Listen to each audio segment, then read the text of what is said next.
নমস্কাৰ সকলোকে স্বাগতম জনাইছো আমাৰ আনতি খণ্ড শিল্পীৰ মনৰ কথা হৃদয়ৰ পৰা হৃদয়লৈ। আজি আমাৰ মাজত যিজন ব্যক্তি উপস্থিত আছে তেওঁক নকৈ চিনাকি কৰি দিয়াৰ প্ৰয়োজনীয়তা নাই। এটা দশক ধৰি তেওঁ সক্ৰিয় অভিনয় শৈলীৰে অসমীয়া মাতৃভাষা ভাওনা জগতত এক আলোড়নৰ সৃষ্টি কৰি আহিছে, যাক আমি বিশ্বামিত্ৰ জিতুদা বুলি সকলোৰে চিনি পাওঁ। তেখেত আজি আমাৰ মাজত উপস্থিত আছে। নমস্কাৰ ককাইদেউ, আপোনাক আমাৰ অনুষ্ঠানলৈ স্বাগতম জনাইছো। নমস্কাৰ। প্ৰথমেই আচলতে ইমানখিনি সময় আমাক দিছে, বহুমূলীয়া সময় আমাক দিলে।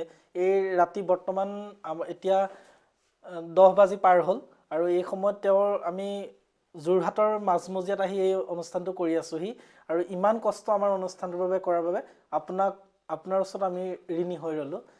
এতিয়া কথা হ'ল, যিহেতু প্ৰথমেই কৈছোঁ আৰম্ভণিতে যে আমি বিশ্বামিত্ৰ জিতুদা বুলিয়ে চিনি পাওঁ। আজিৰ অনুষ্ঠানটো যদি বিশ্বামিত্ৰৰ যি সংলাপেৰেই আৰম্ভ হয়, আমাৰ দৰ্শকসকলেও নিশ্চয় চাই ভাল পাব। হয়, তুমি কথাটি ঠিকেই উত্থাপন কৰিছা। মই বিশ্বামিত্ৰৰ চৰিত্ৰৰ যোগেদিয়ে মই এক বিশেষ নাম পাবলৈ সক্ষম হ'লোঁ। তুমি যিহেতু অনুৰোধ কৰিছা, মইতো বিশ্বামিত্ৰ সংলাপ এটা ক'বই লাগিব। মই বিশ্বামিত্ৰ সংলাপৰ প্ৰথম যিটি সংলাপ, সেই সংলাপটিকে তোমালোকক কৈ শুনাব বিচাৰিছোঁ। প্ৰথমে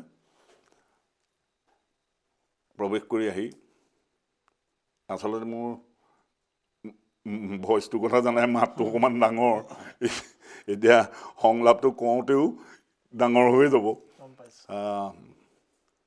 বাৰু। তথাপিতো অৱশ্যে ড্ৰেছত থাকোঁতে কথাটো অলপ বেলেগ হয়। ড্ৰেছত থাকোঁতে কি হয়, যেতিয়া সম্পূৰ্ণ এটা ভাৱৰ মাজত কোৱা যায় তেতিয়া অলপ বেলেগ হয়।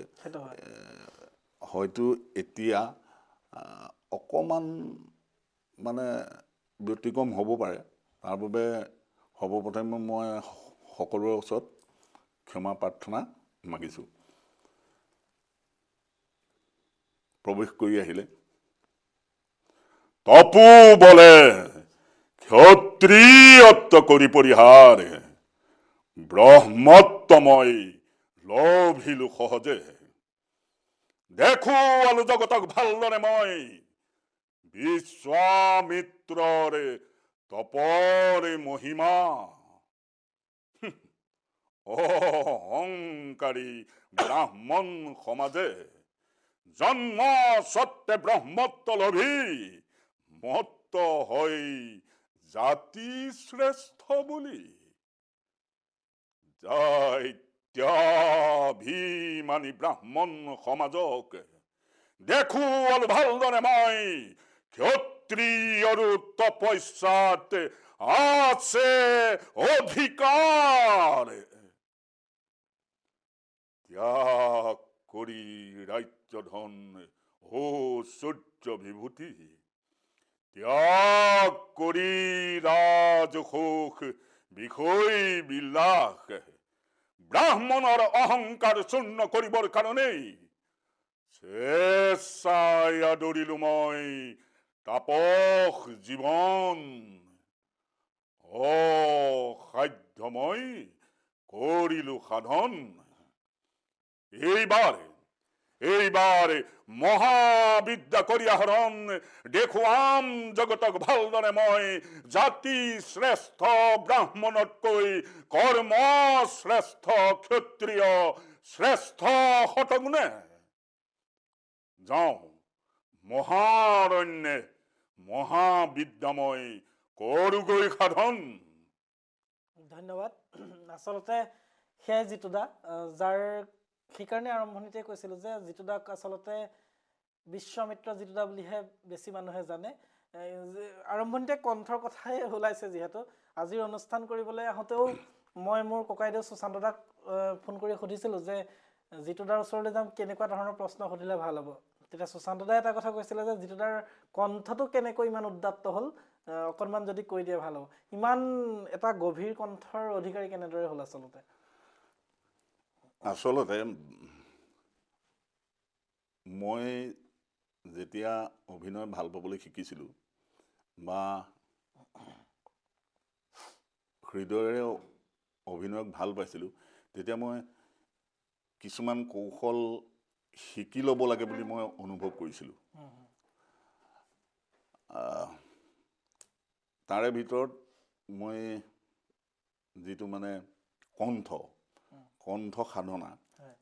সাধনা কিছু কৰিছিলোঁ সেই কণ্ঠ সাধনাখিনিৰ ভিতৰত আমি এনে কিছুমান সাধনা আছে এটা সাধনা আছে আমি লগত প্ৰাণায়ামো হয় এইটো আমি উশাহটো ল'ব লাগিব উশাহটো ল'লোঁ উশাহটো আমি ধৰি লোৱা বহি ল'লোঁ বা থিয় হৈও কৰিব পাৰি উশাহটো আমি পেটত ভৰাই ল'ব লাগিব আমি পেটত ভৰাই লৈ আমি চেষ্টা কৰিব লাগিব আমি কিমান সময় ধৰি ৰাখিব পাৰোঁ আৰু যিমান সময় ধৰি ৰাখিব পাৰোঁ সিমান সময়ত আমি উশাহটো বাহিৰলৈ প্ৰক্ষেপণ কৰিব লাগিব আৰু সেই উশাহটো প্ৰক্ষেপণ কৰি থকা সময়ত কিন্তু আমি এটা মানে উচ্চাৰণ কৰি থাকিব লাগিব সেইটো হ'ল কি ওমকাৰ আমি উশাহটো ল'লোঁ যিমান সময় পাৰিলোঁ ভিতৰত থৈ দিলোঁ ডিঙিটো অকণমান জাষ্ট এনেকৈ কৰিলোঁ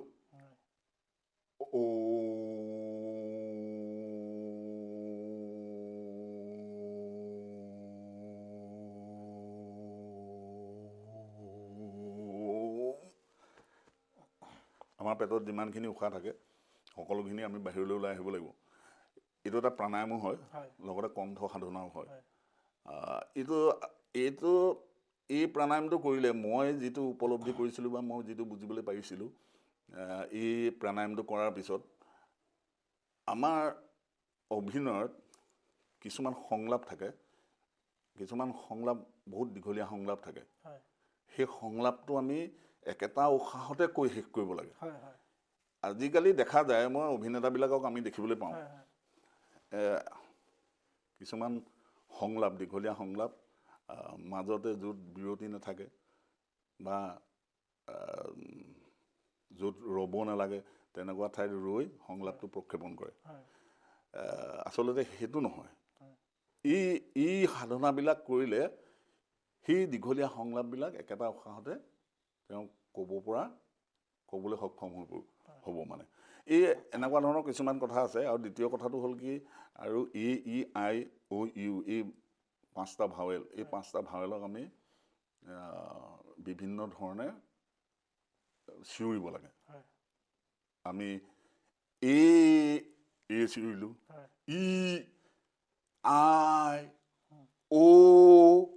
ইউ যেতিয়া আমি এই ভাৱেলকেইটা বিভিন্ন ধৰণে আমি যেতিয়া চিঞৰিম তেতিয়া আমাৰ কণ্ঠত নিৰ্দিষ্ট কিছুমান জেগা আছে সেই জেগাবিলাকত সেই এটা এটা ভাৱেলৰ যিটো আমাৰ চিঞৰ সেইটোৱে বিভিন্ন জেগাত মানে ই ক্ৰিয়া কৰে আৰু ক্ৰিয়া কৰাৰ লগে লগে ভইচৰ আমাৰ মানে যিটো ভইচটো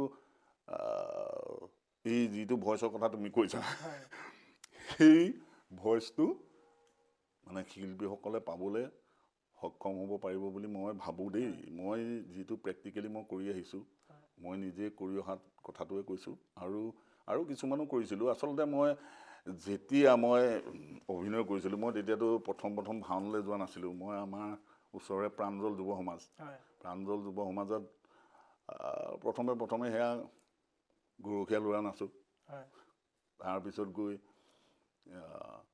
কিবা কৃষ্ণ বলো কিবা কিবি কৰিলোঁ আৰু সৰুতে সেইবিলাক পাৰ হৈ গ'ল গৈ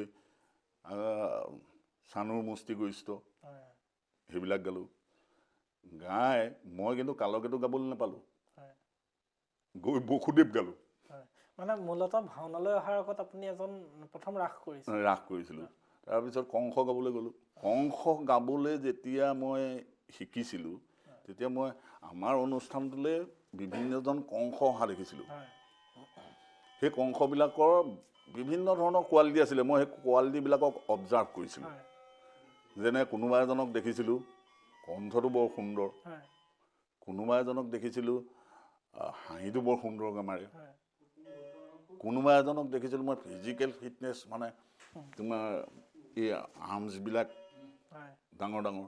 তেতিয়া মই মনে মনে ভাবিলোঁ যে এজন ভাল কংস হ'বৰ কাৰণে এই গোটেই বস্তুকেইটাৰ প্ৰয়োজন আছে। হয় আৰু তেতিয়া মই আচলতে এই সাধনাবিলাক কৰিবলৈ লৈছিলোঁ। হয় মই খুচৰি খুচৰি উলিয়াইছিলোঁগৈ যে এইবিলাক কৰিব লাগিব, এইবিলাক কৰিলেহে মই এজন ভাল কংস হয় মানে অভিনেতা হ'ব পাৰিম। আচলতে আমি চৰ্চাবিলাক তেনেকৈ কৰিছিলোঁ। মই অকণমান আপোনাৰ ব্যক্তিগত পৰিচয়ৰ ফালে যাওঁ, যদি অকণমান আপোনাৰ ঘৰ পৰিয়াল সম্পৰ্কে অকণমান যদি কৈ দিয়ে। ঘৰ পৰিয়াল সম্পৰ্কে এতিয়া বৰ্তমান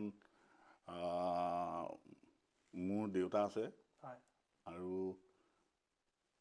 ভাইটি আছে, ভাই বোৱাৰী আছে আৰু ল'ৰা এজন আছে।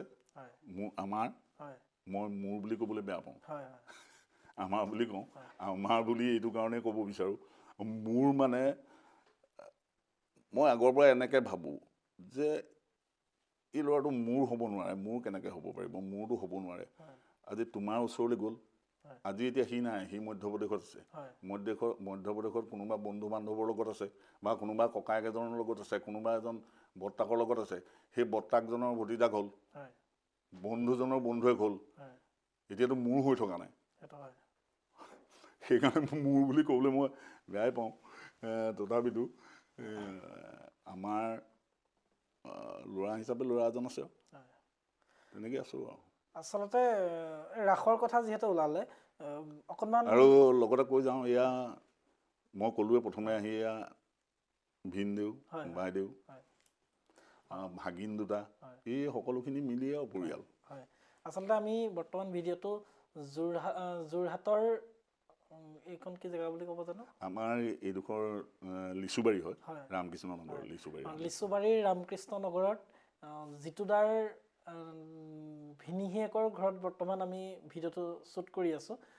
আচলতে ৰাসৰ কথা কৈছিলে, আপুনি কৈছিলে যে অভিনেতা, বহু সময়ত এই কথাটো বিতৰ্কলৈ আহে যে বাহিৰৰ পৰা অভিনেতা অনা হয়। মাজতে এটা ফেচবুকত এটা মিম আহিছিলে, বস্তুটো মোৰ অন্তৰস্পৰ্শ কৰিছিলে আচলতে, যে বাহিৰৰ পৰা অহা কংসজনে ৰাসত দপদপাই আছে আৰু গাঁৱৰ কংসজনে ঘুগুনি বিকি আছে। আচলতে কথাটো ক'ৰবাত নহয় ক'ৰবাত অন্তৰ চুইছিলে। আপোনাৰ দৃষ্টিভংগী কওকচোন। আচলতে আমি বাহিৰৰ পৰা শিল্পী এজন অনাটো, বাহিৰৰ নহয় আচলতে আমাৰে ধৰক বোলছবি জগতৰ পৰা অনা হয় বা কোনোবা চিৰপৰিচিত জনপ্ৰিয়তাৰ শীৰ্ষত থকা ব্যক্তি এজন অনাতকৈ গাঁৱৰ ল'ৰাজনে কৰাটো কোনটো যুক্তিসংগত আচলতে?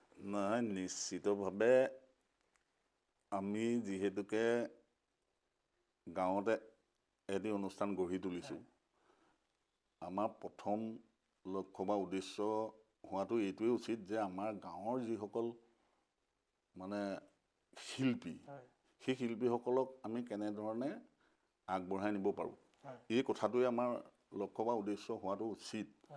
কাৰণ তেখেতলোকেতো গৈ গুৱাহাটীত গৈ কোনোবা চিৰিয়েল এখনত গৈ পোনচাতে গৈতো সুবিধা নাপায়, তেওঁলোকেতো যাব লাগিব আমাৰ ইয়াৰ পৰাই। সেইটো দৃষ্টিভংগীৰ পৰা চাবলৈ গ'লে আচলতে এইখন মঞ্চত আমাৰ গাঁৱৰ মানুহখিনি সুবিধা দিয়াটো উচিত।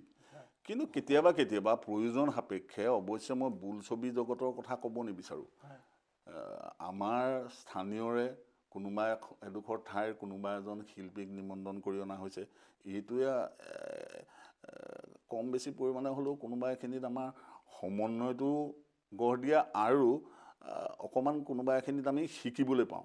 কিন্তু তুমি যিটো কথা উল্লেখ কৰিব বিচাৰিছা, এই কথাটো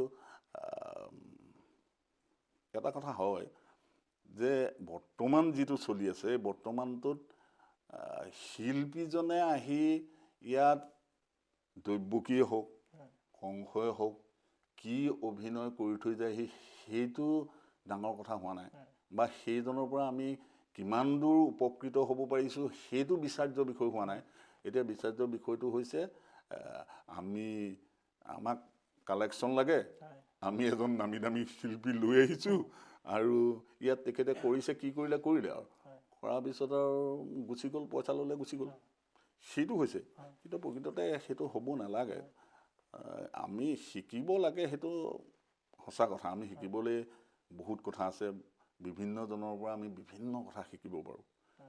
সেইকাৰণে প্ৰয়োজনীয়তাটো আছে যদিও বৰ্তমান যিটো কথা হৈ আছে, কিন্তু এইটোত মই মানে সন্মত বুলি ক'ব মানে নোৱাৰোঁ। মই অকণমান স্পষ্টভাৱে কথাটো কওঁ। হয় কিছুদিনৰ আগত নৃসিংহ অৱতাৰ নাটভাগীত কয়াধু চৰিত্ৰ অভিনয়ৰ বাবে আহিছিল আমাৰ বোলছবি জগতৰে স্বনামধন্য শিল্পী মেঘৰঞ্জনী মেধি মহোদয়া।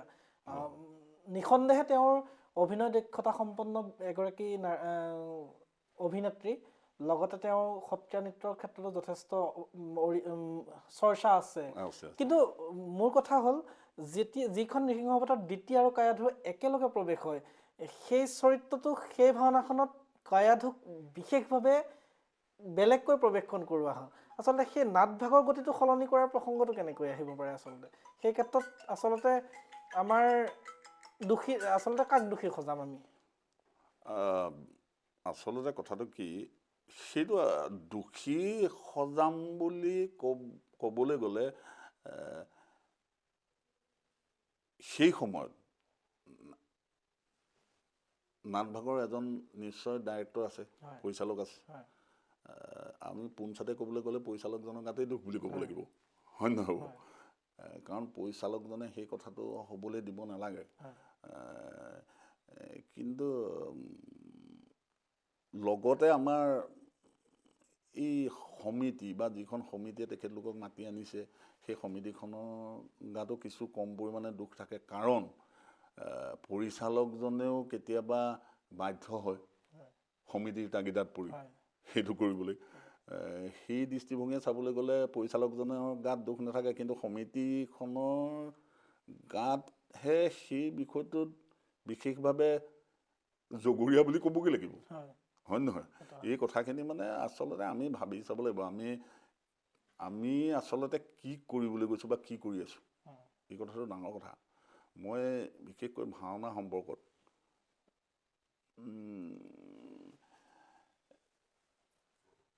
ভাওনাটো আধ্যাত্মিকতা, সম্পূৰ্ণ আধ্যাত্মিকতাৰ বস্তু, সেইটো আমি সকলোৱে জানো।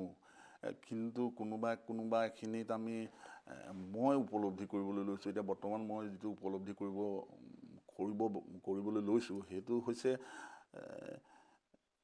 আমি যেন ক'ৰবাত সেই কথাটো হেৰুৱাই পেলাইছোঁ। মই অলপ দিনৰ পৰা মানে বিষয়টো অকণমান মানে অধ্যয়ন কৰি আছোঁ। অধ্যয়ন মানে মই নিজৰ মনৰ মাজত অধ্যয়ন কৰিছোঁ দেই, কি হৈছে কথাটো। আমি সেইখিনি কথাও পাতিম। আচলতে আমাৰ প্ৰশ্নাৱলী তেনেকুৱা ধৰণে আছে।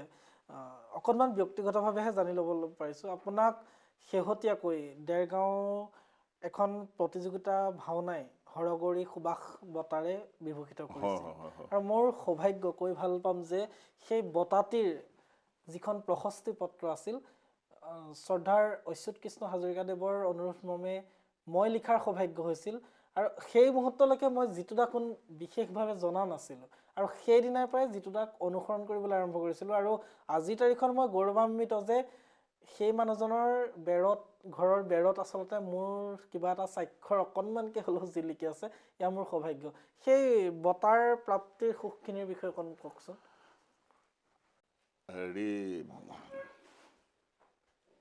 বঁটাৰ প্ৰাপ্তি সুখ বুলি ক'লে মই মানুহটো যি, সেইটোৰ পৰাহে মই অকণমান ক'ব বিচাৰিম দেই। মই আচলতে বহুত অভিনয় কৰিলোঁ, বহুত প্ৰতিযোগিতা কৰিলোঁ। মই কোনোদিন পুৰস্কাৰ পাবলৈ প্ৰতিযোগিতা নকৰিলোঁ। কিন্তু ভগৱানৰ কৃপা, ঈশ্বৰৰ কৃপা দেই, ঈশ্বৰৰ কৃপা, ৰাইজৰ আশীৰ্বাদ, মই প্ৰথম প্ৰতিযোগিতাৰ প্ৰথম পদাৰ্পণতেই কিন্তু মই সকলোৰে মানুহৰ মন জয় কৰিবলৈ সক্ষম হৈছিলোঁ। প্ৰথমখন প্ৰতিযোগিতাতে বিশ্বামিত্ৰ চৰিত্ৰৰ যোগেদি। আৰু বিভিন্নজনে কোৱা শুনিছিলোঁ বিশ্বামিত্ৰই শ্ৰেষ্ঠ অভিনেতা পাব লাগে বুলি, কিন্তু নেপালোঁ। মই সেইটোলৈ মোৰ কোনো সেইটো বিচাৰ্য বিষয় হোৱা নাছিলে। মই এটাই ভাবোঁ যে মই অভিনয় কৰিব লাগে, মই ভালকৈ কৰিব লাগে, আৰু মই যিটো অভিনয় কৰিম ভালকৈ কৰিম, আৰু দৰ্শকে ভাল বুলি ক'ব লাগিব এই মানে কৰি থৈ গৈছে কিন্তু পুৰস্কাৰৰ কথাটো মই ভবাই নাছিলোঁ আৰু পুৰস্কাৰৰ কথাটো মই কোনোদিন ভবা নাছিলোঁ কিন্তু এই বিষয়টো অকণমান সুকীয়া নিশ্চিতভাৱে এইটো আনন্দ লাগিবই কাৰণ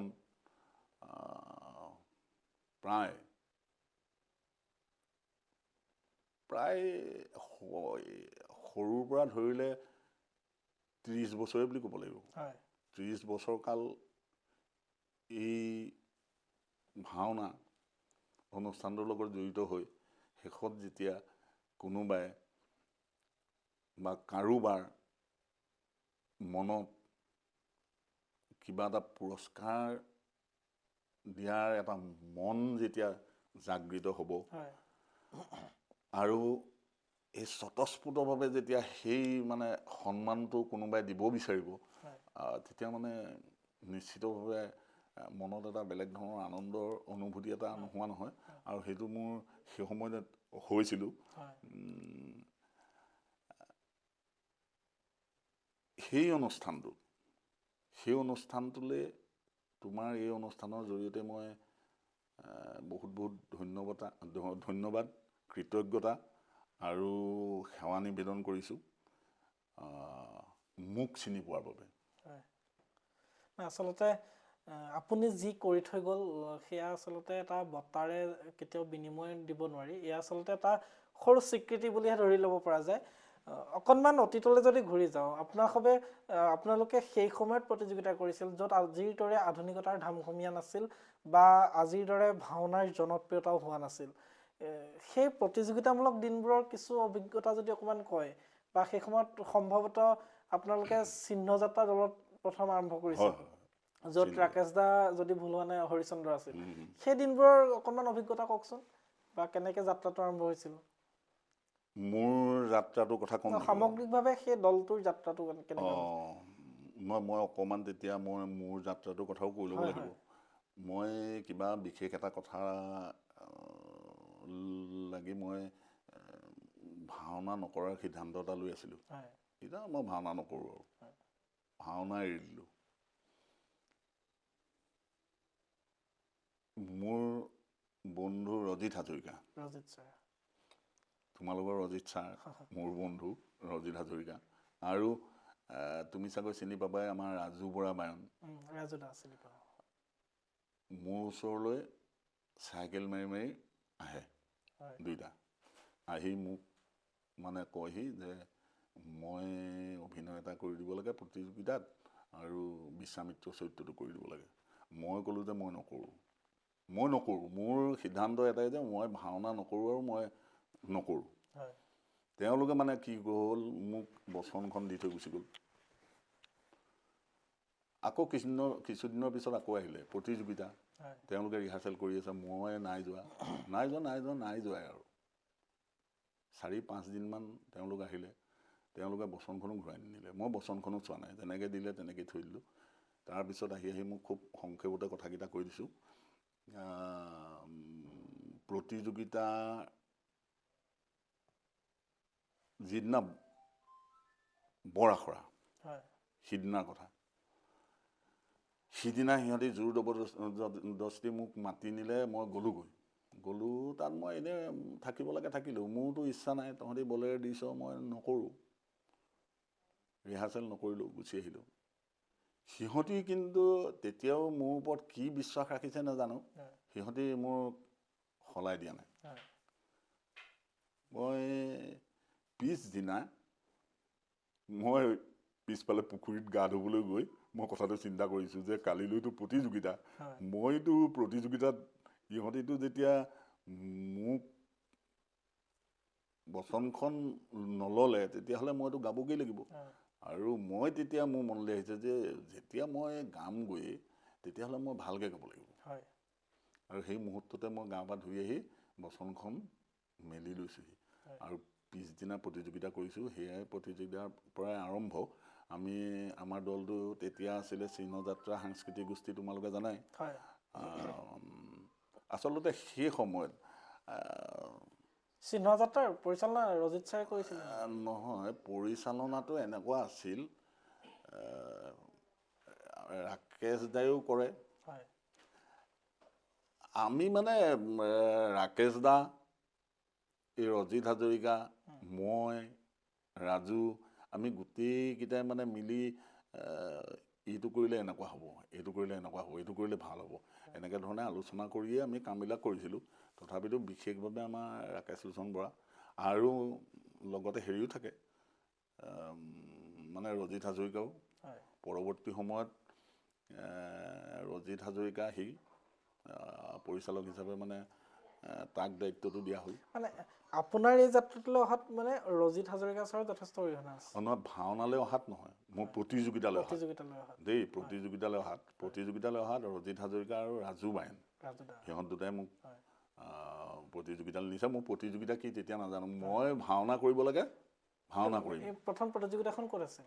এইখন আমাৰ বলীয়া গোহাঁই পুখুৰী, হয় এই আমি এই ওচৰতে এতিয়া হয় হয় এইখিনিতে, তাত আমি বেষ্ট টিম পাইছিলোঁ হয় তেতিয়া। আৰু তুমি কৰা যিটো প্ৰশ্ন যে সেই সময়ৰ প্ৰতিযোগিতা, আচলতে সেই সময়ত প্ৰতিযোগিতা সঁচাকৈ অলপ বেলেগ আছিল। আমি খুব মানে ভক্তিভাৱেৰে আৰু খুব চিৰিয়াছলি আমি কামবিলাক কৰিছিলোঁ। আমাৰ প্ৰত্যেকজনে মানে আমি প্ৰতিযোগিতালৈ যাম, প্ৰত্যেকজন আমাৰ আঁৰ কাপোৰ ধৰাজন বা তাত আমাৰ বাকী শিল্পীসকল সকলো মানে খুব সচেতন আছিল আৰু খুব ভক্তিভাৱেৰে আচলতে কামবিলাক কৰিছিল। আজিকালি মানে সেই বস্তুবিলাক অকণমান কম দেখা যায়। সেই সময়ৰ সেই প্ৰতিযোগিতা যেতিয়া কৰি আছিল, আচলতে যিহেতু প্ৰতিযোগিতা বুলিলে প্ৰতিদ্বন্দ্বিতাৰ কথাই, সেই সময়ত আটাইতকৈ আপোনালোকৰ প্ৰতিদ্বন্দ্বী, খুব শক্তিশালী সবল প্ৰতিদ্বন্দ্বী আচলতে কোন আছিল সেই সময়ত? আমি যেতিয়া হৰিচন্দ্ৰ উপাখ্যান ভাগত প্ৰতিদ্বন্দ্বী হিচাপে, আচলতে এইটো ক'বলৈ গ'লে এতিয়া অহংকাৰ কৰাৰ নিচিনাও হ'ব, সেইটো ক'বলৈ বেয়া লাগে। তথাপিতো সঁচাটো ক'বলৈ গ'লে সেই ভাগ নজৰ আমাৰ প্ৰতিদ্বন্দ্বীয়ে নাছিলে, এনেকুৱা আছিলে মানে সেই সময়ত কৈছোঁ দেই। তথাপিতো সেই সময়ত প্ৰতিদ্বন্দ্বী হিচাপে আছিলে আমাৰ আমগুৰিৰ গজকেতু উপাখ্যান, আকৌ তিয়কৰ বিষ্ণু বৰা, তেখেতলোকৰ দক্ষ যজ্ঞ আছিলে, গৰুড়ৰ অমিতহৰণ আছিলে, তেখেতলোকে গৰুড়ৰ অমিতহৰণ কৰে। আৰু বাকী তেনেকুৱা দল নাছিলে। গোলাঘাটত এটি দল আছিলে, গোলাঘাট আমাৰ এই শৰ্মা, তেখেত যে আছিলে ৰঞ্জিত শৰ্মা, তেখেতলোকে কৰে দেই। তেখেতলোকে হৰিচন্দ্ৰৰ তেখেতলোকে আমাতকৈ আগত কিন্তু তেখেতলোকে পুৰস্কৃত হৈ আছিলে। তেখেতৰ হৰিচন্দ্ৰ চৰিত্ৰ অভিনয় মই চাইছোঁ। তেখেতৰ হৰিচন্দ্ৰটোও বেলেগ। আমাৰ ৰাকেশ দা, ৰাকেশ লোচন বৰাৰ হৰিচন্দ্ৰটোও কিন্তু বেলেগ। বা এতিয়া বৰ্তমান দীপেন দত্ত, তেওঁৰ মানে হৰিচন্দ্ৰটোও বেলেগ। কিন্তু গোটেইকেইজন কিন্তু সুন্দৰ অভিনয় কৰে হৰিচন্দ্ৰ। মই গোটেইকেইজনৰ লগতে মই বিশ্বামিত্ৰ কৰিছোঁ বাৰু। শেষত অতীতৰ পৰা আৰু মাত্ৰ এটা প্ৰশ্ন আপোনাৰ আগলৈ আনিছোঁ। আপোনাৰ জীৱনটোত যিমান ভাওনা কৰা হ'ল, আটাইতকৈ বেয়া লগা দিনটো আৰু আটাইতকৈ ভাল লগা দিনটোৰ অভিজ্ঞতা অকণমান কওকচোন। যিটো দিনত আটাইতকৈ আপুনি ভাল পাইছিলে আৰু যিটো দিনত আটাইতকৈ আপুনি দুখ পাইছিলে। ভাল পাইছিলোঁ মানে আটাইতকৈ ভাল পোৱা বুলি মোৰ বিশেষ তেনেকুৱা দিন বুলি নাই। মই মানে ভাওনা কৰিবলৈ যাওঁ যে মই নিজকে কোৱাটো উচিত নহয়, মোৰ মনৰ ভাৱটোহে ক'ব বিচাৰিছোঁ। মই ভাওনা কৰিবলৈ যাওঁতে খুব মানে তেখেতক খুব চিন্তা কৰি যাওঁ আৰু চৰিত্ৰ এটা মই ৰূপায়ণ কৰিবলৈ যোৱা আগমুহূৰ্তটো সদায় এনেদৰে ভাবোঁ যে সেই প্ৰভু পৰমেশ্বৰ, মইতো ধৰি লোৱা বিশ্বামিত্ৰ চৰিত্ৰ, মই বিশ্বামিত্ৰ নহয়, বিশ্বামিত্ৰ ৰূপে প্ৰভু পৰমেশ্বৰ তুমিহে। মই মাত্ৰ চৰিত্ৰটো ৰূপায়ণ কৰিবলৈ আগবাঢ়িছোঁ তোমাৰ গুণানুকীৰ্তনৰ অৰ্থে আৰু মই যাতে চৰিত্ৰটো সুন্দৰভাৱে ৰূপায়ণ কৰি তোমাৰ গুণানুকীৰ্তন ভাগি সুন্দৰভাৱে কৰি যাব পাৰোঁ, তাৰ বাবে মোক আশীৰ্বাদ দিবা আৰু মোক সকলোখিনি সুন্দৰভাৱে কৰাই ল'বা। মই মানে এই ভাওনাটো সদায় তেনেকুৱা মনোভাৱেৰে কৰি আহিলোঁ। সেইবাবে বেলেগ ধৰণে মোৰ বিশেষ ভাল লগা বুলি কথা নাই, মোৰ চবেই ভাল লগা মানে। কিন্তু বেয়া লগা কথাটোত এটা কথা আছে, ভাওনা কৰিবলৈ গৈ বেয়া লগা কথাটো কৈছোঁ দেই। বেয়া লগা বিভিন্ন আছে, এতিয়া বৰ্তমান বেয়া লগা বহুত কথা আছে, কিন্তু ভাওনা কৰিবলৈ গৈ বেয়া লগা দুটামান কথা আছে। কেতিয়াবা কেতিয়াবা ভাওনা কৰিবলৈ যাওঁ, কিছুমান মানুহৰ ঘৰত তেখেতলোকৰ মানে অৱস্থাবিলাক বা তেখেতলোকৰ যিটো শক্তিভাৱ দেখি কেতিয়াবা কেতিয়াবা অন্তৰ চুই যায় বুলি কয় যে, অন্তৰটো চুই যায়, তেনেকুৱা হৈছে, নোহোৱা নহয়। এই কথাটো মই এতিয়া বিশেষভাৱে নিজেই ক'বলৈ গ'লে এটা কথা আছে নহয়, তুমি বোলে কাৰোবাক উপকাৰ কৰিবা কিন্তু তাক নক'বা, ক'লে সেই উপকাৰটোৰ মূল্য নাথাকে বুলি কয়। সেইকাৰণে মই মানে কথাটো ক'ব বিচৰা নাছিলোঁ, তথাপিতো তুমি সুধিছা যেতিয়া, মানে গোলাঘাটৰ ফালেই মই এভাগ ভাওনা কৰিবলৈ গৈছিলোঁ। তাত মানে মই তাত অৱশ্যে মই সেই কাশ্যপ চৰিত্ৰটো কৰিবলৈ গৈছোঁ। ভাওনা ভাগ প্ৰকাশজ্যোতি বৰা ইহঁতি লৈছিলে নেকি সম্ভৱ, সিহঁতিয়ে মোক মাতিছিলে নেকি। সিহঁতি মোক নিমন্ত্ৰণ কৰিছিলে সম্ভৱ দেই, মই পাহৰিছোঁ ঠিক। মই ভাওনা ভাগ কৰিবলৈ গৈ তাত বহিছোঁগৈ। আমিতো চকীতে বহিছোঁ। ছোৱালী এগৰাকীয়ে ধুনীয়াকৈ তামোল পাণ দিছেহি, ধুনীয়াকৈ মানে মাটিত বহি বহি চুঁচৰি চুঁচৰি তামোল দিছে দেই আমাক। মই সেই সময়ৰ পৰা কিন্তু ছোৱালীজনীক মানে মই মনে মনে অনুসৰণ কৰি আছোঁ, যে ভাবি আছোঁ যে ইমান ছোৱালীজনী ইমান মানে ঢেৰ ভাওনা কৰিছোঁ, আমাৰ ঢেৰ অভিজ্ঞতা হৈছেতো, বিভিন্ন জেগাত গৈছোঁ, বিভিন্ন ধৰণৰ মানুহ লগ পাইছোঁ, বিভিন্ন ধৰণে সেৱা শুশ্ৰূষা কৰা দেখিছোঁ। কিন্তু মানে তেওঁক মই অকণমান ব্যতিক্ৰম দেখিলোঁ। দেখি মই সেই তেতিয়াই অকণমান তেওঁৰ প্ৰতি বেলেগ এটা ভাৱ জন্ম হ'লেই। হোৱাৰ পিছত বাৰু সেইবিলাক গ'ল, ভাওনা চাওনা কৰিলোঁ। কৰাৰ পিছত তেখেতলোকৰ ঘৰত যেতিয়া মই খানা পিনা খাবলৈ খালোঁ, খাই মেলি উঠিলোঁ, মানে তেখেতলোকৰ অৱস্থাটোও দেখিলোঁ।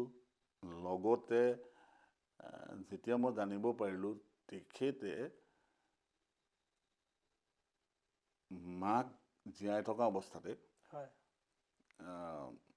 ভাওনা ভাগ দিম বুলি আগ কৰি থৈছিলে, আৰু গোটৰ ধাৰ লৈ ভাওনা ভাগ দিছে। মই মানে সেই সময়ত ভাবিছোঁ যে তেখেতৰ শ্ৰদ্ধা বা ভক্তিটোৰ কথা চিন্তা কৰা, গোটৰ ধাৰ লৈ মানে ভাওনা ভাগ দিছে, আৰু সেই গোটৰ ধাৰ কেনেকৈ মাৰিব, পিছত মাৰিবতো লাগিব, আৰু অৱস্থাটোতো মই সেই মুহূৰ্তত দেখিছোঁৱেই। মই একো কোৱা নাই। মই সেই অৱস্থাটো দেখি সেই সময়তো অকণমান মানে ধৰি লোৱা অকণমান বেদনাদায়ক। আৰু পিছৰখিনি কথা তুমি চাগে অকণমান জানাই। আৰু আচলতে পিছৰখন মই গৌৰৱেৰে কৈ ভাল লাগিব। আচলতে সেই কথাটো মই যেতিয়া জিতুদাৰ বিষয়ে জানিবলৈ ইজনক সিজনক সুধি আছিলোঁ, এই ঘটনাটো মই জ্ঞাত। সেই মানুহঘৰৰ ভাওনাখন কৰাৰ যি পাৰিতোষিক দিয়া হৈছিল ৰাতিটো ভাও কৰাৰ বিনিময়ত, জিতুদাই মুক্ত হস্তে ছোৱালীজনীক উভতাই দি থৈ আহিছিল, আৰু তেওঁ কৈছিল যে তোৰ পৰা তোৰ পৰা এইকেইটা পইচা লৈ মই শান্তিত থাকিব নোৱাৰোঁ। আৰু ইমান উদাৰতাৰ মনোভাৱ, আচলতে সেইজনহে প্ৰকৃত ভাৱৰীয়া শিল্পী। বৰ বিশেষ একো বহলাই ক'ব নোৱাৰোঁ আচলতে। সেইটো নাজানো, আৰু মই মাত্ৰ এটা কথাই জানো,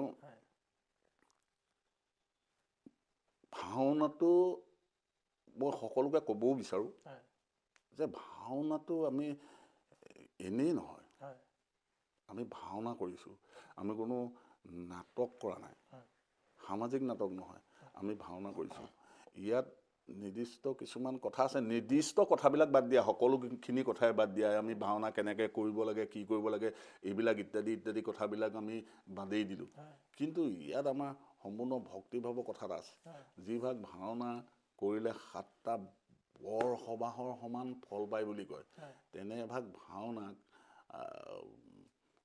মই ভাবোঁ মানে যিকোনো ধৰণেৰে কৰাটো উচিত নহয় মনৰ ভাৱটো ভাল লাগে আচলতে আৰু মই যদি মই তেনেকৈ সেইটো ভাৱতে মই ভাওনা ভাগ কৰিবলৈ যাম মই তেনেকৈ পইচা আনিব নোৱাৰিম হয় নহয় বাৰু মানে আমি আমাৰ যিটো মানৱীয়তা কথাটো আমাৰ থাকিব লাগিবতো আমি নহ'লে মানুহ কিহৰ আমি ইজনে সিজনৰ লগত আমি কেনেকৈ থাকিম যদি মই তোমাক সহায় কৰিব নোৱাৰোঁ তুমি মোক সহায় কৰিব নোৱাৰা মোৰ একো নাথাকিব পাৰে তুমি বিশ্বাস কৰা নকৰা নাজানো মই সঁচা কথাটো কৈ দিছোঁ সেইভাগ আচলতে কিছুমান কথা ভগৱানেও পৰীক্ষা কৰি চাই চাগৈ তেনেকৈ অনুভৱ কৰোঁ আৰু সেইভাগ ভাওনা কৰিবলৈ গৈছোঁ সেই সময়ত আকৌ মোৰ পকেটত পইচা নাই আকৌ মোৰ যিকেইটকা পইচা পাইছোঁ সেইকেইটকা পইচা মোৰ প্ৰয়োজন কথাটো বুজিছানে সেইকেইটকা পইচা কিন্তু মোৰ প্ৰয়োজন মই মানে পিছদিনা মোৰ পকেটত পইচা নাই মই আকৌ একেবাৰে একো ননাকৈ অহা নাই আকৌ দেই তাত মানে এনেই মানে যিটো আমি এনে হ'লেও তেখেতলোকে অৰিহণা হিচাপেতো কিবা এটা দিব ন তেনেকৈ ধৰণে কিবা এটাতো নানিলেও তেখেতলোকৰ কথা কৰ্মভাগ ফলৱৰ্তী নহ'ব তেনেকৈ কিবা এটা আনিছোঁ কিন্তু সেইটো নোৱাৰি হয় নহয় বাৰু সেইটো হয় আচলতে সেয়াই যিটো দা আৰু অকণমান যদি কাব্যিক ভাষাৰে ক'ব বিচাৰোঁ এনেকুৱা ধৰণে আচলতে দুখৰ বৰষুণে যাক ধুই যোৱা নাই সুখৰ ৰ'দে যাক ডকা নাই তেওঁ যে নাজানে শিল্প সাধনাৰ অমোঘ মন্ত্ৰ যিহেতু সন্মুখত এজন স্বনামধন্য ভাৱৰীয়া বহি আছে শেহতীয়াকৈ কশিপু গাবলৈ ওলাই আছে কশিপুৰ অকণমান সংলাপ যদি কয় দৰ্শকৰ বাবে ভাল লাগিব কশিপুৰ সংলাপ মই কশিপুৰ সংলাপকেইটাহে ক'ম অকল দেই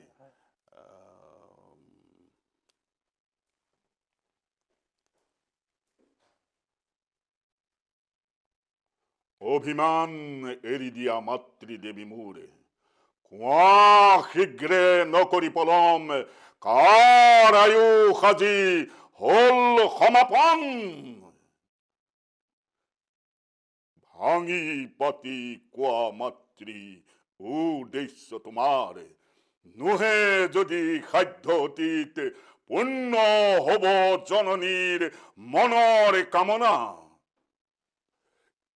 ক্ষান্ত হোৱা আৰাধ্য জননী অবাবতে বাক্যবান খানি নকৰিবা দুগুণে উতলা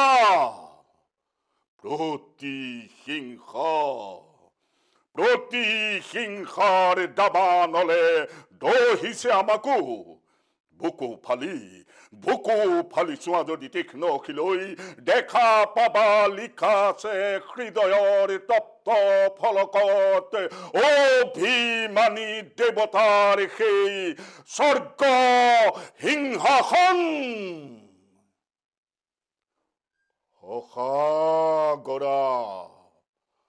সসাগৰা বিশ্বজয়ী একমাত্ৰ লক্ষ্য হিৰণ্যৰে যোৱা ভাতৃ হিৰণ্যাক্ষ নকৰা পলম সজোৱা তুৰন্তে মৰি বিপুলে দৈত্য বাহিনীক জননীয়ে বিচাৰিছে আজি বৈ মাতৃৰ বুকুৰ খনিত বহুত বহুত ধন্যবাদ আচলতে কণ্ঠ একেই আছে বয়সৰ সীমাডাল আগবাঢ়ি গৈছে যদিও একেই কণ্ঠ আজিৰ পৰা 10-20-30 বছৰ আগত যেনেকুৱা আছিল আপুনি প্ৰথম যেতিয়া ভাওনা কৰিছিল বা আজিৰ ভাওনা এটা স্বাভাৱিক কথা সংস্কৃতি যেতিয়া পৰিৱৰ্তনশীল হ'বই এই সংস্কৃতিৰ পৰিৱৰ্তনটো ইতিবাচক নে নেতিবাচক আপোনাৰ দৃষ্টিৰে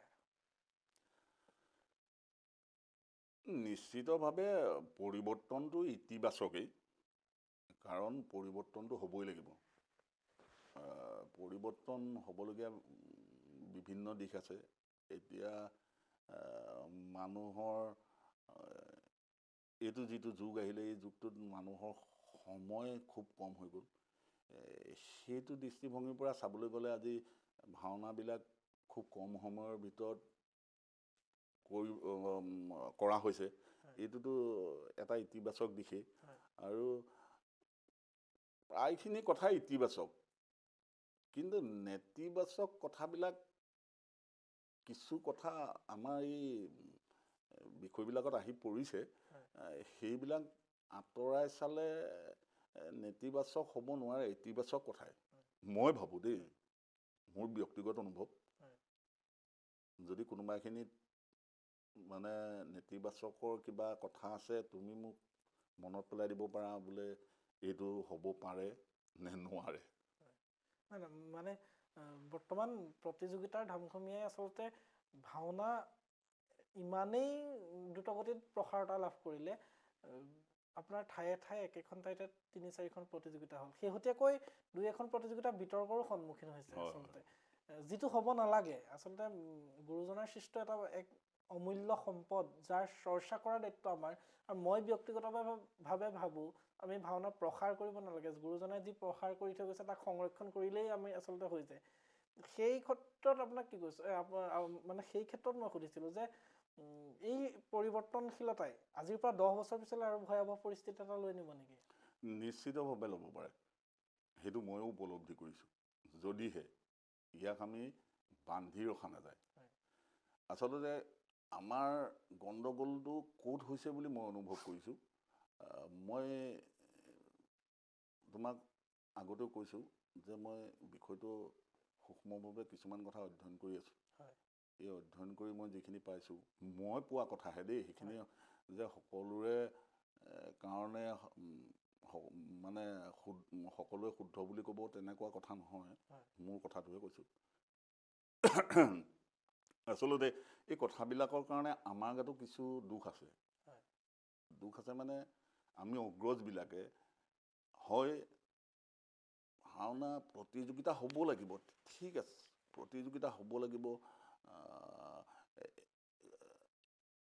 এতিয়া এই বালিগাঁৱত যিখন প্ৰতিযোগিতা হৈছিলে, সেই প্ৰতিযোগিতাত সৌভাগ্যক্ৰমে ময়ো বিচাৰক হিচাপে আছিলোঁ, তোমালোকে হয়তো গম পাইছা। তাতে আমাৰ প্ৰাগ নিউজৰ সাংবাদিক উৎপল বৰা আহিছিল।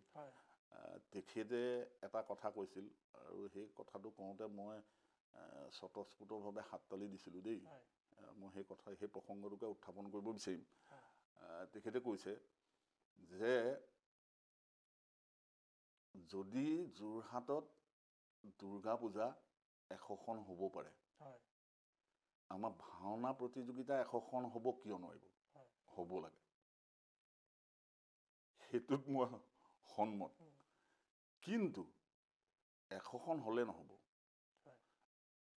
তুমি এটা কথা সুন্দৰ কথা কৈছা যে এনেধৰণেৰে গ'লে ভয়াৱহ পৰিস্থিতি হ'ব। হয়, তাক যদি আমি কণ্ট্ৰল কৰি ৰাখিব নোৱাৰোঁ, তাক যদি আমি ধৰি ৰাখিব নোৱাৰোঁ, বান্ধি ৰাখিব নোৱাৰোঁ, সেইটো হোৱাটো স্বাভাৱিক কথা। কিন্তু তাক আমি বান্ধি ৰাখিবলৈ আমি অগ্ৰজবিলাকে চেষ্টা কৰিব লাগিব। চেষ্টা কেনেকৈ কৰিব লাগিব? আজি মই অনুভৱ কৰিছোঁ, মই ভাবিছোঁ যে আজি আমি ক'ৰবাত কোনোবা ল'ৰা কিছুমানক, এতিয়া উঠি অহা ল'ৰাবিলাকক আমি ক'ৰবাত প্ৰশিক্ষণ দিছোঁ, কিবা এটা শিকাইছোঁ। আমি কি শিকাইছোঁ? আমিতো শিকাইছোঁ প্ৰৱেশখন কেনেকৈ কৰিব লাগে, তালখন কি, অভিনয়টো কেনেকৈ কৰিব লাগে, ক'ত আমি হাতখন দাঙিব লাগে, সংলাপ প্ৰক্ষেপণৰ ভাৱটো কি হ'ব লাগে, ইত্যাদি ইত্যাদি কথাবোৰহে শিকাইছোঁ। কিন্তু সেই কথাবিলাক সামাজিক নাটৰ ক্ষেত্ৰত সিমানখিনিয়ে যথেষ্ট। কিন্তু আমি ভাওনা যিহেতু নাট, ভাওনা নাটৰ ক্ষেত্ৰত আৰু কিছু কথা ইয়াত আমাৰ প্ৰয়োজন আছে। সেই কথাখিনি নানিলে, সেই কথাখিনি যদি আমি শিক্ষা নিদিওঁ, বিশৃংখল হোৱাটো স্বাভাৱিক কথা। সেই কথাবিলাকৰ ভিতৰত ধৰি লোৱা, এতিয়া তুমি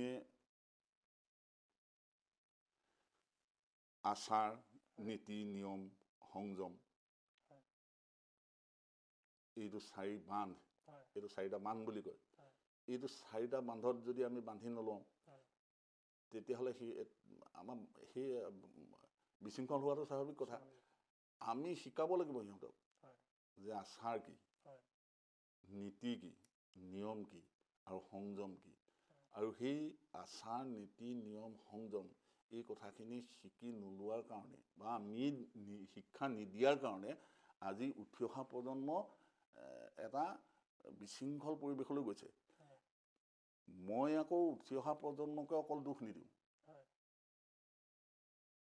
আজি কোনোবা এখন প্ৰতিযোগিতাত সেয়া বিচাৰকৰ লগত সেয়া তৰ্কাতৰ্কি হৈছে বাক বিতণ্ডা হৈছে হয় কিবা হৈছে সেইখিনি হ'বলৈ পাইছে কিয় হয় আৰু এটা কথা আচাৰ নীতি নিয়ম সংযম এই কথাখিনি অকল আকৌ আমি এই উঠি অহা প্ৰজন্মক আমি যিসকলক শিক্ষা দিছোঁ তেওঁলোককে শিক্ষা দিলে নহ'ব সেইখিনি আমি নিজেও আহৰণ কৰিব লাগিব হয় মই যদি আহৰণ কৰি নলওঁ মই বিচাৰকৰ আসন এখনত বহি লৈ মই যদি তাৰ আচাৰটো কেনেকৈ কি কৰিব লাগিব তাৰ নীতিটো কি নিয়মটো কি মই নিজক যদি আত্মসংযম কৰিব নোৱাৰোঁ তেতিয়াহ'লে মই বিচাৰকৰ আসন এখন গুৰু আসন মই গুৰু কেনেকৈ হ'ম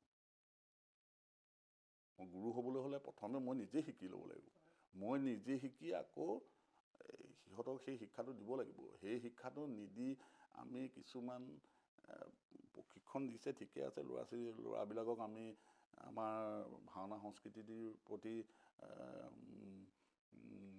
আগবঢ়াই আনিছে এইটো সুন্দৰ কথা হয় কিন্তু প্ৰকৃত শিক্ষা নহ'লে তুমি বিশৃংখল হোৱাটো স্বাভাৱিক কথা এই কথাবিলাক আমি লক্ষ্য কৰিব লাগিব আৰু এটা কথা আধ্যাত্মিকতা মই আৰু এটা কথা ক'ম বুলি ভাবি আছিলোঁ মনত আহোঁতেই কৈ যাওঁ হয়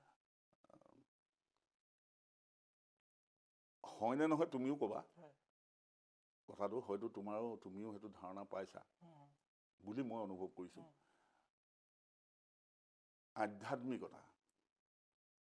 আধ্যাত্মিকতা কি আধ্যাত্মিকতা মানে আমাতকৈও আকৌ ওপৰৰ দুজন মানে ভাওনাত আধ্যাত্মিকতাটো কি হিচাপে বুজাই থৈ গুচি গ'ল গম পাইছানে হয় মইতো কোনোবাই শুনি বেয়া পালেও মই কৈ দিছোঁ দেই মই নাম নকওঁ মই যেতিয়া প্ৰতিযোগী হয় প্ৰতিযোগী হৈ থাকোঁতে আমি কিছুমান মানুহৰ লগত যেতিয়া কথা পাতোঁ হয় তেতিয়া আমাক যিটো কথা কয় সেইটোৰ ওপৰত মই নিৰ্ভৰ কৰি কৈছোঁ হয় যে আধ্যাত্মিকতা হিচাপে এটা কথা বুজাই গ'ল যে আমি ভাওনা প্ৰতিযোগিতাত প্ৰৱেশ কৰি আহিলোঁ প্ৰৱেশ কৰি আহি মূৰটো দুৱাব লাগে সেইটো হ'ল আধ্যাত্মিকতা হয় নহয় কোৱা হয় আৰু সেইটোৱেই এতিয়া ভাওনাত কৰি আছে হয় সেইটো প্ৰকৃত আধ্যাত্মিকতা নহয় হয় আধ্যাত্মিকতা মানে কি আধ্যাত্মিকতাটো হৈছে হৃদয়ংগম কৰা বস্তু হয় আধ্যাত্মিকতাক হৃদয়ংগম কৰি ল'ব লাগিব তুমি তাত গৈ মূৰটো দুৱালে আধ্যাত্মিকতা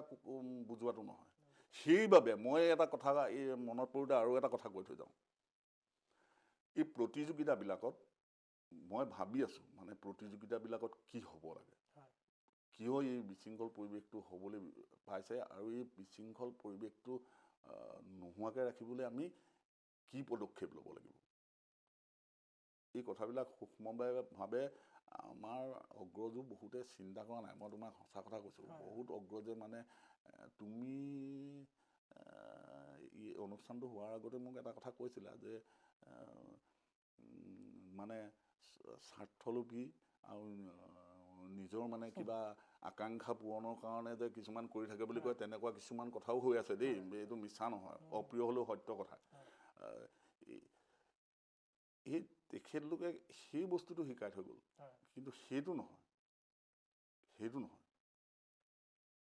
আজি মই কওঁ কোনোবাই যদি মোক প্ৰশ্ন কৰেও কৰিব মই ক'ব বিচাৰিম যে এটা চৰিত্ৰই গৈ গুৰু আসনৰ ফালে মূৰটো নোদোৱালেও হয় সকলো চৰিত্ৰই গুৰু আসনলৈ মূৰ দুৱাব লগা প্ৰাসংগিকতা নাই কাৰণ আমাৰ আঁৰ কাপোৰৰ ইয়াতেই মই যিটো হিচাপে সেৱাভাগ কৰিলোঁ মই সেয়া বৈকুণ্ঠ তাত আমি ভাওনা কৰিছোঁ আমি এটা চৰিত্ৰ ৰূপায়ণ কৰিছোঁ যদি অসুৰৰ চৰিত্ৰ এটা ৰূপায়ণ কৰিছোঁ এই অসুৰে কি মূৰ দোৱাবগৈ নেকি মই সেই সময়ত অসুৰ মই দৈত্য সি দৈত্য চৰিত্ৰ ৰূপায়ণ কৰিব হয় নহয় ধাৰ্মিক চৰিত্ৰ এটা কথা বেলেগ ধাৰ্মিক চৰিত্ৰ এটাই সেইটো কৰিব সেইটো এটা বেলেগ কথা আমাৰ প্ৰত্যেকটো চৰিত্ৰই মই ভাবোঁ এই গুৰু এখন আছে বুলি তাত সেৱা কৰিব লাগিব বুলি মই মানে সেইটো কথা ক'ব নিবিচাৰোঁ কিন্তু এইটো কথা মই ক'ব বিচাৰোঁ যে আধ্যাত্মিকতাটো আমি ভাওনা যেতিয়া কৰিবলৈ যাম আধ্যাত্মিকতাটো আমাৰ হৃদয়ত লাগিব আধ্যাত্মিকতা কি আমি বুজিব লাগিব আধ্যাত্মিকতা বুজিবলৈ আমি ভাগৱত ভাগক অধ্যয়ন কৰিব নালাগে কিন্তু আত্ম উপলব্ধি লাগিব আমি যদি নিজে আত্মিকভাৱে উপলব্ধি কৰিব পাৰোঁ তেতিয়াহ'লে আধ্যাত্মিকতাটো কি আমি বুজি পাম আমি সাধাৰণভাৱে আৰু তেনেকুৱা বহুত কথা আছে কিন্তু আমি বাদেই দিলোঁ মই এই চাৰিটা কথাই ক'লোঁ আচাৰ নীতি নিয়ম আৰু সংযম এই চাৰিটা যদি আমাৰ প্ৰত্যেকজনৰ হয় তুমি ক'ৰবাত বিশৃংখল হ'বনে হয় নহ'ব তুমি কোৱা আচলতে সেই মানে আত্মসংযমটো খুবেই প্ৰয়োজন আচলতে যিকোনো পৰিস্থিতিতে আৰু আপুনি কোৱাৰ দৰে যদি আমি আমাৰ কীৰ্তিস্তম্ভস্বৰূপ আমাৰ জাতিৰ কীৰ্তিস্তম্ভস্বৰূপ বা বৈষ্ণৱ শাস্ত্ৰ সূৰ্যস্বৰূপ মহাভাগৱত ভাগ অধ্যয়ন কৰোঁ আচলতে সেই সংযম নিজে নিজে আহে শেহতীয়াকৈ সদৌ অসম ভাওনা সন্মিলনীৰো গঠন হ'ল আচলতে এই বেমেজালিবোৰ আঁতৰ কৰাৰ ক্ষেত্ৰত আপুনি ভাবেনে সন্মিলনৰ কৰণীয় কেনে হোৱা বুলি ভাবে মই তোমাৰ আগত সন্মিলনীৰ কথা ক'বলৈ গ'লে মই এটা কথা ক'বই লাগিব দেই এইটো কথা মই মানে প্ৰাসংগিক নহ'লেও মই ক'ম বুলি ভাবিছোঁ কথা হ'ল কি সন্মিলনীখন গঠন হ'ল কেনেকৈ কি উদ্দেশ্যত কি লক্ষ্যত কি ভাবি সন্মিলনীখন গঠন হৈছিল এইটো কথা সন্মিলনীখন গঠন হোৱাৰ সাক্ষী কোনোবাই ক'ব পাৰিবনে নোৱাৰে সেই কথাটো ক'ব পাৰিব দীপেন দত্ত পীযুষ কাশ্যপ মই আৰু বাকী কেইজন মই পাহৰি গৈছোঁ এইটো ডাঙৰ কথা বিতৰ্কিত হ'ব ভাবিব যে ই কি কথা কৈছে এনেকৈ ক'ব কিন্তু সন্মিলনী গঠন হোৱাৰ সাক্ষী কিন্তু ব্ৰহ্মপুত্ৰ তুমিও আচৰিত হৈছা নাই কোৱাচোন তুমি কথাটো কি কৈছে তুমিতো ভাবিবলগীয়া হৈছে ব্ৰহ্মপুত্ৰ বুলি মই এই কাৰণে কৈছোঁ আমি মাজুলীত ভাওনা প্ৰতিযোগিতা কৰি আহিছোঁ একেখন ফেৰীতে আমাৰ দীপেন দত্ত আছে মই আছোঁ পীযুষ কাশ্যপ তেতিয়া ইমান মানে আমাৰ লগত ইমান টাৰ্মছ নাই তাক সিমান আমি চিনি নাপাওঁ তথাপিতো সি ভাওনা চাওনা কৰে মাছৰ হাতত সিহঁতক লগ পালে তোমাক এই কথাটো সত্যটো ক'ব তেতিয়া মই মোৰ এটা উপলব্ধি হ'ল ব্ৰহ্মপুত্ৰৰ মাজতে যে আমি ভাওনা কৰি আছোঁ ঠিকেই আছে ভাওনা কৰি আছোঁ আমাৰ শেষত কি হ'ব আমি ক'ত থাকিম এটা সময়ততো আমি ভাওনা কৰিব নোৱাৰা হ'ম বিভিন্ন জেগাত ভাওনা কৰোঁতে যেতিয়া বয়সস্থ মানুহবিলাক লগ পাওঁ বয়সস্থ মানুহ এজন আহি কয়হি যে বোপাই মই আমুক চৰিত্ৰটো এনেকৈ কৰিছিলোঁ নহয় সেই সময়ত আমি কি অনুভৱ কৰোঁ যে এই বয়সস্থ মানুহজনে এইটো চৰিত্ৰ কৰিছিলে জানো এইজনে এনেই কৈছে ফুটনি মাৰিছে কিন্তু প্ৰকৃততে তেওঁ কৰিছিলে কি আমি সেইটো বয়সত তেনেকৈ ভাবিছোঁ হয় নহয় আমিও তেনেকুৱা এটা বয়স পামগৈ তেতিয়া আমি ক'ত থাকিম আমাক থাকিবলৈ এডোখৰ জেগা লাগিব সেইকাৰণে আমাক এখন মঞ্চ লাগে মই দীপেন দত্তক কৈছোঁ দীপেন দত্ত শুনি আছে আৰু পীযুষ কাশ্যপ শুনি আছে আমি কথাকেইটা পাতি আছোঁ পাতি গুচি আহিলোঁ কিন্তু মোৰ মনত মানে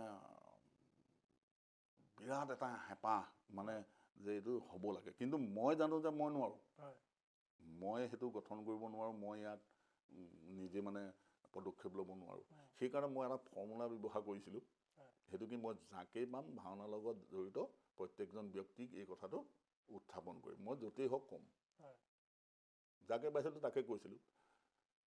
সেই ফলশ্ৰুতিত এই ভাওনা সন্মিলনীখন গঠন হ'ল। ভাওনা সন্মিলনী গঠন হ'ল, কিন্তু মই বাৰু সেই সন্মিলনী গঠন হওঁতে মই নিমন্ত্ৰণ নাপালোঁ। জানো ভিতৰি সেইটো মোৰে আছিলে। কিন্তু আপোনাৰ আচলতে ফেচবুকত পোষ্ট এটাও পাইছিলোঁ। আমি ইমান বহললৈ নাযাওঁগৈ কথাবোৰ, মানে আমি বিতৰ্কিত কিবা এটা কৰিব খোজাই নাই। খালি মানে মোৰ আচলতে দ্বিধাবোধ এটা এইখিনিতে জন্মিছে, আপুনি যিকেইজন ব্যক্তিৰ নাম ক'লে, যদি প্ৰকৃততে সেয়াই সত্য হয়, তেতিয়াহ'লে সন্মিলনীৰ অনুষ্ঠানত আপোনালোক তিনিওজন ব্যক্তিৰ এজনৰো মানে মুখ দেখা নাছিল অনুষ্ঠানত। নাই, কথা এটা হয়, অৱশ্যে আমাক সেই সন্মিলনী অনুষ্ঠানলৈ নিমন্ত্ৰণ নজনোৱা নহয়, বিচাৰক হিচাপে আমাকো নিমন্ত্ৰণ জনাইছিল, আমি গৈছিলোঁ।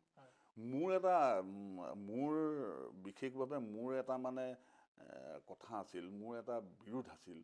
বিৰোধটো হ'ল ভাওনা সন্মিলনী অনুষ্ঠানটোত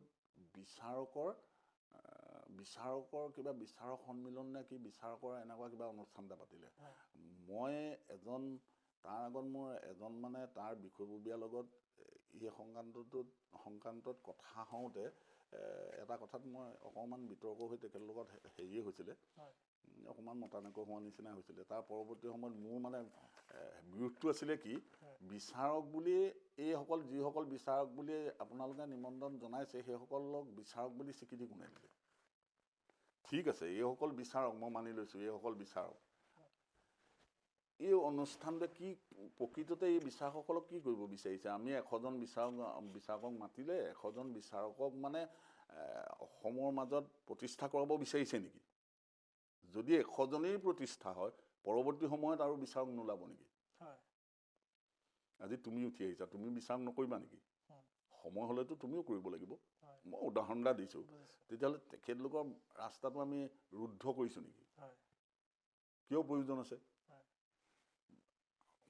সন্মিলনীৰ অন্য কিছুমান কাম আছেতো, বিভিন্ন ধৰণৰ পদক্ষেপ ল'ব পাৰে। আচলতে এই সন্মিলনীখনত এতিয়া আমাৰ প্ৰভু ঈশ্বৰ সোমাই আছে, আমি ক'বলৈ বৰ দিগদাৰ কিছুমান কথা। প্ৰভু ঈশ্বৰ নথকা হ'লে অলপ কথাটো বেলেগ হ'লহেঁতেন। কথাখিনি আমাৰো বহুত কথা আছে ক'বলগীয়া। মই সেইটো নিবিচাৰোঁ। মই নিজক আজি বিচাৰক হিচাপে পৰ্টফলিঅ'লৈ মই অসমৰ মানচিত্ৰত মই এজন বিচাৰক বুলি মই নিজক জহাবলৈ নিবিচাৰোঁ। মই ভাওনা সংস্কৃতিত এটা কথাহে বিচাৰোঁ, যে আমাৰ যিসকল উঠি অহা প্ৰজন্মই যাতে ইয়াত হাবাথুৰি খাব নালাগে। আমি তেনেকুৱা এটা পৰিৱেশ সৃষ্টি কৰি থৈ যাব নালাগে। আমি এনেকুৱা ধৰণৰ মসৃণ পৰিৱেশ এটা সৃষ্টি কৰি থৈ যাব লাগিব, যিটোত মানে আমাৰ উঠি অহা প্ৰজন্মৰ সকলো কৰিবলৈ সুবিধা হয়। হয় নহয়? মানে অকণমান যদি আপোনাক এনেদৰেও সোধা হয় যে আমি সকলো ভাৱৰীয়া আজিৰ তাৰিখত, বিচাৰকৰ বিষয়টো বাদ দিছোঁ, আমি ভাৱৰীয়া, আপুনি বিচাৰক হোৱাৰ আগত এজন ভাৱৰীয়া, আমি সকলো একত্ৰিত হৈ থকাৰ যদি এখন মঞ্চ হিচাপে আমি ভাওনা সন্মিলনীক ব্যৱহাৰ কৰোঁ, বা তেনেকুৱা এখন মঞ্চৰ যদি প্ৰয়োজনীয়তা অনুভৱ কৰোঁ, সেই মঞ্চখন কি হ'ব আমাৰ কাৰণে? ৰাইট, সেইটোৱেইটো কথা। সেই বস্তুটোৱেইটো লাগে। আজি মই ইয়াত এতিয়া ক'বলগীয়া কথা বহুতকেইটা আহি যায়। মই দুজনমানৰ আগত কৈছিলোঁ কথাটো, যে আজি আমি মঞ্চ এখন গঠন হৈ, দীপেন দত্তই সেইকাৰণে কৈছে যে শংকৰদেৱ গুৰুজনাই যিটো সাম্যবাদৰ ধাৰণা, সেই ধাৰণাটো ইয়াত মানে পৰিস্ফুট হোৱা দেখা নাই। আনুষ্ঠানিকভাৱে লিখিছিল, কথা সেইটোৱেই। মানে মই কৈছোঁ, মোৰ দৃষ্টিভংগী হ'ল, মোৰ চিন্তা হ'ল এইটো, যে আমি ভাওনা সন্মিলনী অনুষ্ঠানটো চলিব লাগে বুলি আমি ভাওনা চাওনা নকৰা এজন ব্যক্তিক টকা আছে বুলি মাতি আনি বিশেষ স্থান দি আমি তেখেতৰ টকা লৈ আমি ভাওনা সন্মিলনী অনুষ্ঠান নচলাওঁ, আৰু তেনেকুৱা আমাৰ অনুষ্ঠান নালাগে, প্ৰয়োজন নাই। আমাক এনেকুৱা এটা সংগঠন লাগে, আমাৰ সেই সংগঠনে গৈ ভাওনা কৰা, ভাওনাটো তুমি মই কৰি আছোঁ আজি প্ৰতিযোগিতামূলকভাৱে, সেইটো বেলেগ কথা, কিন্তু চুকে কোণেওতো ভাওনা কৰা মানুহ আছে বা ল'ৰা আছে, যুৱক আছে, সিহঁতকো আমি আগ্ৰহী কৰিব লাগিব সেই অনুষ্ঠানটোলৈ লগত থাকিবলৈ। আৰু সিহঁতক আমি আগ্ৰহী কৰি আমি যদি ভাবি লওঁ যে আমাক তেনেকৈ পইচা নালাগে, কিন্তু আমি ইহঁতৰ পৰা 5 টকা নিম। আমাৰ গাঁওখনত 100জন ল'ৰা আছে, 100জনে 5 টকাকৈ দিলে কিমান হ'ব? 500 টকা হয় আৰু তেনেকৈ আমাৰ অসমত কিমান টকা উঠিব হয় কিয় লাগে আমাক প্ৰতিপত্তিশীল এজন ব্যক্তি আমি নিজেই প্ৰতিপত্তি আমাৰ নিজৰে আছে সেইটো হয় আমি 100 টকা দিব নোৱাৰে 5 টকাটো দিব পাৰিব ন এটোপ দুটোপ কৰি ডাৱৰৰ পানীবোৰ ভৰি গ'ল বহল সাগৰ হয় আমি তেনেধৰণে চিন্তা কৰিলে আমি গোটেই অসমৰ প্ৰত্যেকটো চুকে কোণে থকা ল'ৰা বা যুৱক যুৱতীক আমি বান্ধি ৰাখিব পাৰিলোহেঁতেন হয় তেনেকুৱা ধৰণৰ হোৱা যেন মোৰ অনুভৱ নহয় মই সেইকাৰণে সহযোগিতাটো মোৰ থকাই নাই হয় তাৰ পৰা অকণমান আঁতৰত থকা নিচিনাই হৈছে বেয়াও পাব পাৰে এইখিনি কথা কোৱাৰ কাৰণে কিন্তু মই এটা কথা কাৰণেই কৈ যাম বুলি ভাবিছোঁ হয় বেয়া পাবলগীয়া একো নাই আচলতে মোক যদি কোনোবাই বেয়া পাওক হয় মোক বেয়া পোৱাটোৱে যদি ভৱিষ্যত প্ৰজন্মৰ কাৰণে ভাল হয় হয় ভাল হওক হয় নহয় জানো বাৰু সেইটো হয় আচলতে বেয়া পাবলগীয়া এইটো কাৰণেই কথা নাই কাৰণ দৃষ্টিভংগী সকলোৰে আছে হয় হয় আজি মঞ্চ এখন আজি কেমেৰাটো সন্মুখলৈ আপোনাৰ দৃষ্টিভংগীটো আমি জানিবলৈ চেষ্টা কৰিছোঁ হয় হয় হয় আপোনাৰ দৃষ্টিৰে হয়তো বেয়া লাগিব পাৰে বা ভাল লাগিব পাৰে সেই আপোনাৰ ব্যক্তিগত বিচাৰ্য শেষত এটা ভাওনা সম্পৰ্কে এটা প্ৰশ্ন যে আমি বহু সময়ত আমাৰ ভাওনাৰ নীতি নিয়মৰ সংবিধানৰ কথা আহে কথাটো হ'ল যে আমি সংবিধান প্ৰস্তুত কৰাটো সম্ভৱ নে বা গুৰুজনাৰ ছখন অংকীয়ানাট থকাৰ পৰিৱৰ্তেও মাতৃভাষা ভাওনাত আকৌ এখন সংবিধানৰ প্ৰয়োজনীয়তা আছে মই একেমুখে ইয়াৰ বিৰোধিতা কৰোঁ হয় একেমুখে হয় মই ভাবোঁ সংবিধানৰ কোনো প্ৰয়োজনীয়তা নাই সংবিধান কোনে লিখিব হয় কাৰ ওপৰত লিখিব প্ৰশ্ন হ'ল সেইটোৱে হয় তুমি সংবিধান লিখিবলৈ হ'লে এতিয়া ভাওনাৰ সংবিধান লিখিবলৈ হ'লে তুমি শংকৰদেৱৰ ওপৰত লিখিব লাগিব আৰু যিজনে লিখিব শংকৰদেৱতকৈ ওপৰ হ'ব লাগিব তেতিয়াহ'লে তুমি সংবিধানখন কেনেকৈ প্ৰস্তুত হ'ব হয় নহয় বাৰু কথাটো মই তেনেদৰে ভাবোঁ কাৰণ যিখিনি নীতি নিয়ম তেখেতে দি থৈ গৈছে সেইখিনিয়ে যথেষ্ট সেইখিনিকে তোমালোকে পালন কৰাচোন সেইখিনিয়ে পালন কৰিব পৰা নাই তোমালোকে সেইখিনি নীতি নিয়ম পালন কৰিয়ে আজি দুটা কথা আছে এটা হ'ল তোমাৰ কথাবাচক কথাবাচকে কথাহে ক'ব কিন্তু প্ৰায়োগিক কথাটো বেলেগ দুই শ্ৰেণীৰ মানুহ আছে এক শ্ৰেণীৰ মানুহে বক্তৃতা দিয়ে তুমি ভাগৱতই হওক কিবাৰে হওক শাস্ত্ৰৰ কথাবিলাক তুমি শ্লোকেহেঁতি মাতি বক্তৃতাহে দিয়ে কিন্তু কাৰ্যক্ষেত্ৰত দেখিবা তেওঁ কিন্তু সেইখিনি ফ'ল' নকৰে এইটো হ'ব নালাগে কিন্তু এখিনি তুমি মানুহ আছে সিহঁতি কিন্তু ফ'ল' কৰে বক্তৃতা কিন্তু দিব নাজানে কোনখিনি শ্ৰেষ্ঠ তুমি কোৱাচোন বক্তৃতা দিয়াখিনি শ্ৰেষ্ঠ নহয় নহয় এই যিখিনি অনুসৰণ কৰি কামখিনি কৰি আছে সেইখিনি শ্ৰেষ্ঠ আচলতে হ'ব লাগে সেইটো আমি এইটো কথা ক'বলৈ নাযাওঁ যে বক্তৃতা দিয়াখিনি শ্ৰেষ্ঠ নহয় যদি ফ'ল' কৰিব পাৰে তেতিয়াহ'লে সেইখিনি শ্ৰেষ্ঠতকৈও শ্ৰেষ্ঠ হয় নহয় বাৰু আচলতে প্ৰকৃততে সেইটো হ'ব লাগিব আৰু সেইটো হ'লেচোন আকৌ সংবিধানখনৰ কিয় প্ৰয়োজনীয়তাটো আছে নে কি কোৱা মোৰ ভুলো হ'ব পাৰে দেই মই মোৰ দৃষ্টিভংগীটোহে কৈছোঁ আচলতে কথাবোৰ পাতিলে বাঢ়ি গৈ থাকে শেষত খুব খৰতকীয়াকৈ দুটা প্ৰশ্নৰ উত্তৰ বিচাৰিম আপোনাৰ পৰা দুটা নহয় তিনিটা প্ৰশ্নৰ উত্তৰ বিচাৰিম নতুন ভাৱৰীয়া সৃষ্টিত আমাৰ এজন জিতুদাক দৰ্শকে উপভোগ কৰিলে আজিৰ পৰা 10 বছৰ পিছত এজন জিতুদাৰ সৃষ্টি কৰিব লাগে তাৰ কাৰণে আপোনাৰ কৰণীয় কি হ'ব মইতো সদায় সুযোগ সুবিধা বিচাৰি ফুৰোঁ আৰু মোক যিসকলে মাতে নিমন্ত্ৰণ জনায় মই নিশ্চয় পৰাপক্ষত মই যাওঁৱেই কেতিয়াবা কিছু মোৰ ঘৰুৱা অসুবিধাও নথকা নহয় এতিয়া বৰ্তমান তুমি ভৱিষ্যতে আকৌ এদিন আহিব লাগিব মোৰ ঘৰলৈ সেই অসুবিধাৰ কাৰণে মই কেতিয়াবা যাবলৈ দিগদাৰ হয় যদিও কিন্তু মই নিমন্ত্ৰণ কৰিলে মই নোযোৱাকৈ নাথাকোঁ যিসকলে মোৰ পৰা শিকিবলৈ বিচাৰে মই সদায় মোৰখিনি দি যোৱাত মই সদায় আগ্ৰহী মই সদায় বহুত বেছি নাজানো কিন্তু বহুত কিবা কিবি ভিতৰত আছে যেনো অনুভৱ হয় বুজি পাইছানে আৰু সেইখিনি মানে ক'ৰবাত দি থৈ যাম যেন কিন্তু মই মানে তেনেকৈ দিবলৈ সঠিক জেগাও পোৱা নাই সেইখিনি দি থৈ যাবলৈ নিশ্চয় মন যায় আৰু সুযোগ সুবিধা পালে নিশ্চয় দি যাম নহয় জানো বাৰু আৰু তোমাৰ এই চেনেলৰ মাধ্যমেদিয়ে কেইটামান বস্তুটো দিলোৱেই হয় নহয় জানো হয় আৰু এটা প্ৰশ্ন এনেকুৱা যে বৰ্তমান তাৰিখত মাতৃভাষা ভাওনা যি শৈলীৰে চলি আছে প্ৰতিযোগিতাৰ কথাই কওঁ বা গৃহস্থলী ভাওনাৰ কথাই কওঁ আপোনাৰ দৃষ্টিভংগীয়ে যদি তিনিটা পৰিৱৰ্তন কৰি পেলাব বিচাৰে কোন তিনিটা দিশত পৰিৱৰ্তন বিচাৰিব খুব চমুকে যদি পৰিৱৰ্তন তিনিটা কৈ দিয়ে ভাল হ'ব পৰিৱৰ্তন হয় এটাতো মই আগতে ক'লোৱেই হয় যে প্ৰথম কথা হ'ল মাতৃভাষা এতিয়া ভাওনাত এটা চৰ্ত ৰাখিব লাগিব হয় দলগতভাৱে পুৰস্কাৰ পোৱাৰ ক্ষেত্ৰতেই হওক হয় বা ব্যক্তিগতভাৱে কোনো শ্ৰেষ্ঠ অভিনেতা বা শ্ৰেষ্ঠ অভিনেত্ৰী বা যিয়ে নহওক হয় পুৰস্কাৰৰ ক্ষেত্ৰত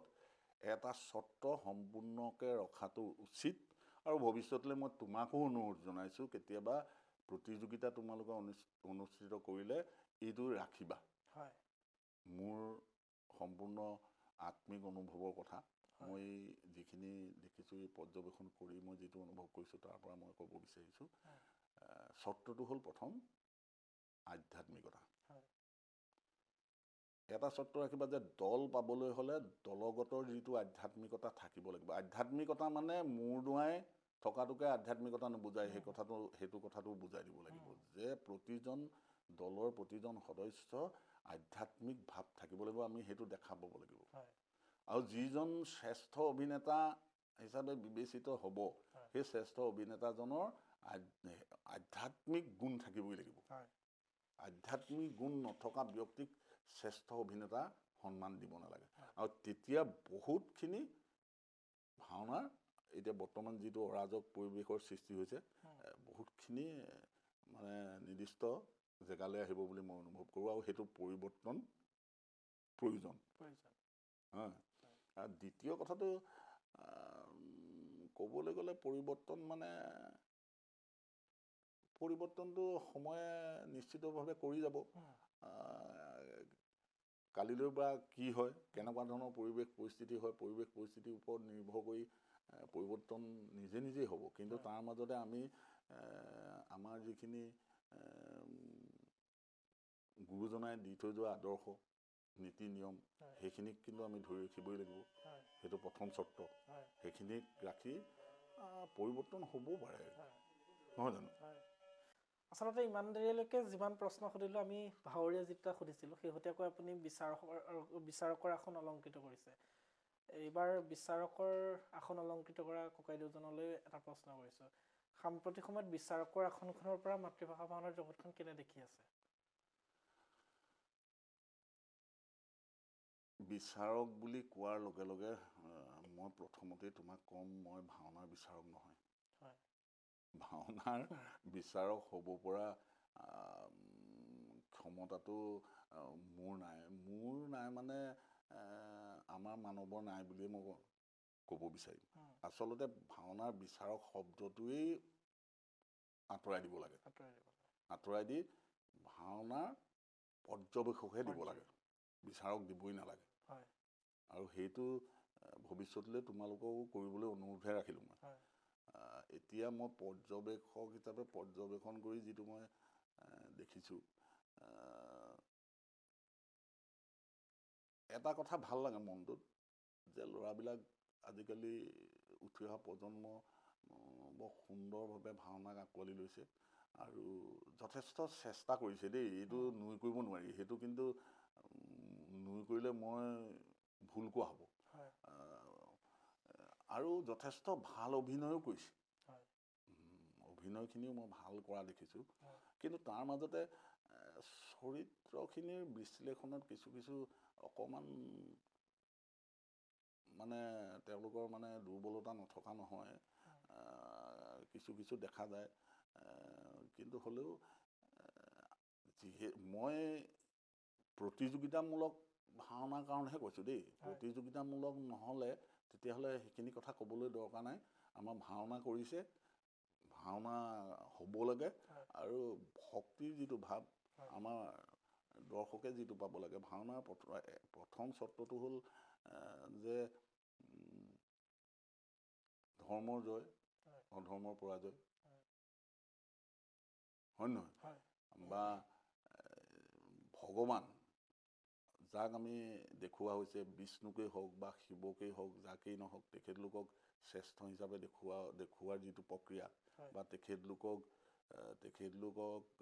আমি সেৱা কৰিলে আমি মনোবাঞ্ছিত ফল পাব পাৰোঁ বা আমাৰ বিভিন্ন ধৰণৰ অসূয়া অপ্ৰীতি দূৰ হ'ব পাৰে সেই যিটো ভাৱনা সেই ভাৱনাটো জীয়াই ৰাখিব লাগে প্ৰথম কথা হয় আৰু বাকীখিনি কিন্তু সেই কথাটো হয় প্ৰতিযোগিতামূলক ভাওনা হৈছে প্ৰতিযোগিতামূলক ভাওনাবিলাকত কিন্তু সেই যিটো আধ্যাত্মিক যিটো ভাৱ এতিয়া তুমি মনত পৰিছে কথা এটা আমি প্ৰতিযোগিতা এখন কৰিবলৈ যোৱাৰ লগে লগে দৰ্শক প্ৰতিযোগী হয় মঞ্চ বিচাৰক প্ৰতিযোগী দল এই পাঁচটা বস্তু তাত মানে সংপৃক্ত হৈ থাকে মানে ইটোৰ লগত ইটো জড়িত হৈ থাকে এতিয়া দৰ্শকে আমি ভাওনাখনৰ পৰা কি পাই যাব লাগিব এতিয়া বৰ্তমান ভাওনাবিলাক এনেকুৱা হৈছে কিন্তু বৰ্তমান ভাওনাবিলাকত যিটো ৰজগুণ আজি মই যেতিয়া দৰ্শক হিচাপে কেতিয়াবা ভাবোঁ দৰ্শক হিচাপে চাই যেতিয়া অনুভৱ কৰোঁ দেখোঁ যে ইয়াতো সাত্বিক ভাৱটো অহা নাই আমি মানে কিবা কোনে কিমান ভাল কৰিছে বোলে ধুনীয়া কৰিছে দেই আমুকে অভিনয় ধুনীয়া কৰিছে দেই আমুকটো হৈছে আমি এই তেনেকুৱা এটা মানসিকতাৰ মাজতহে সোমাই থাকোঁ কিন্তু তাৰ যিটো আধ্যাত্মিক যিটো ভাৱ সেই আধ্যাত্মিক ভাৱক যেন আমি কোনোবা এখিনিত উপস্থাপন কৰিব পৰা নাই তেনেকুৱা এটা কিন্তু অনুভৱ নোহোৱা নহয় দেই মই বিচাৰকৰ আসনখনত বহি মানে কেতিয়াবা অনুভৱ কৰোঁ যে আমি ভাওনা চাইছোঁ মই প্ৰতিযোগীসকলক চাইছোঁ মই বিচাৰক হিচাপে বা পৰ্যবেক্ষক হিচাপে যে শ্ৰেষ্ঠ অভিনয় কোনে কৰিছে বা কোনে কিমান ভুল কৰিছে অভিনয়টো কেনে কৰিছে এই কথাটোহে চাবলৈ পাইছোঁ কিন্তু আমি ভাওনাখনৰ শেষত মনত যিটো ভগৱানৰ প্ৰতি যিটো গদগদ ভাৱ বুলি কয় যে ভগৱানৰ প্ৰতি গদগদ হোৱা সেই ভাৱটো যেন ক'ৰবাত নহয় ক'ৰবাত ম্লান পৰিছে তেনেকুৱা ধৰণৰ অনুভৱ নোহোৱা নহয় কিন্তু দেই মই বিচাৰক হিচাপে সেইটোও কিন্তু দেখিছোঁ কিন্তু সেই কথাটো আকৌ আমি যেতিয়া গাঁৱৰ ভাওনাবিলাকক কৰিছিলোঁ তেতিয়া আকৌ বেলেগ আছিল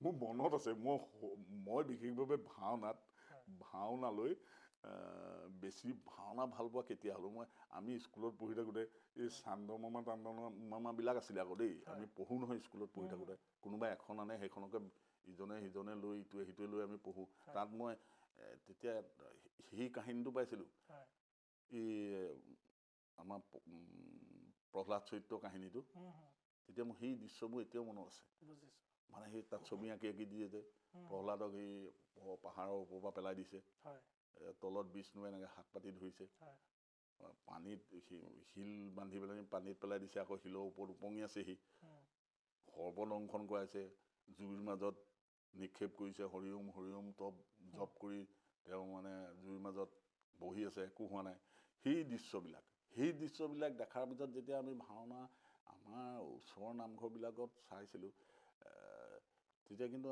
আমাৰ বেলেগ ধৰণৰ ভক্তিভাৱ এটা আছিলে আৰু সেইটোৱে আমাক টানি নিলে আচলতে কিন্তু সেই তেতিয়াৰ ভক্তিভাৱবোৰ ক'ৰবাত নহয় ক'ৰবাত ম্লান নপৰা নহয় পৰা যেন অনুভৱ হয় দেই আৰু ইয়াৰ কাৰণে কথা এটা আছে মই কৈছোঁ নহয় এতিয়া ভাওনা দিশবিলাক ক'বলৈ গ'লে বহুত আছে মই প্ৰথম জগৰীয়া আমাক কৰিম আমি বিচাৰকসকল দেই মই বিচাৰক দুখনতে বহিছোঁ তথাপিতো মই নিজক জগৰীয়া কৰিছোঁ বাৰম্বাৰ মই জগৰীয়া কৰিম কিয় জগৰীয়া কৰিম আমি বিচাৰ ক'ত কৰিছোঁ আমি যদি এখন ভাওনাত সেই আধ্যাত্মিক কথাটো ওলাইছে